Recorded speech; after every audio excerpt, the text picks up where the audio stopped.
All right, so I just completed the install of the ADS BZ3 remote starter on my 2012. So this is a facelift model with the push to start, or keyless go rather.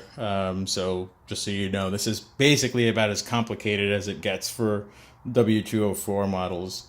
It still wasn't too bad. Main thing is you need little, tiny hands or pick tools to do a couple of things. Getting that harness out of the key, the ignition was a little challenging, but I got it with the pick tool, a 90-degree pick tool.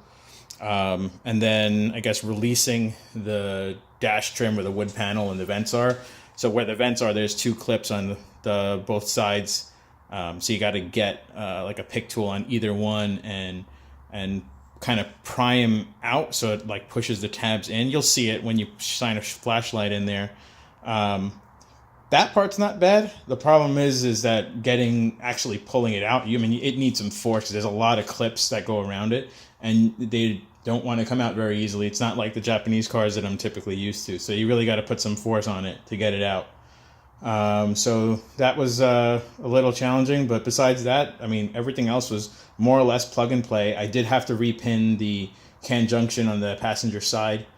Pretty straightforward though. It was just two pins. They give you instructions on how to switch them out. You put them into a new clip that the kit provides you with, so you don't have to do any splicing whatsoever. I used to install remote starts back in the day, and alarms, so I'm used to hacking harnesses, and this is just really nice that you can just kind of put it in without having to modify a thing. So just to show you how it goes, this is actually the one-way remote here, but it's a RF remote, so it's got a 3,000 foot range. You can also do it with the factory key by pressing the lock button 3 times. So just to show you real quick, so this has a single button, but it does have multiple functions. There you go. So you can see single press lock, double press unlock. Holding it down does the remote start. So I'll start it up real quick so you can see how that goes. It takes a couple seconds after you press it, but so I'm gonna hold it, and there it goes. So car takes a few seconds before it's gonna actually start up.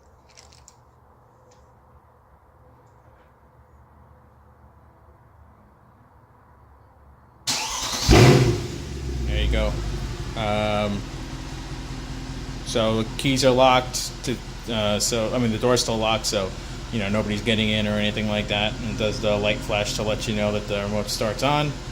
And then to shut it off, well, if you want to go in, you just unlock the door, go in, hit the keyless go button first, and then hit the brake. If you hit the brake first, it'll actually shut off. And then if you wanted to shut it off, you can hold down that center button again for 3 seconds, or you can hit the lock button 3 times. I'll just do that so you can see that they're both interchangeable. The real advantage is the very long range you get with the RF remote. So I'll just do that real quick.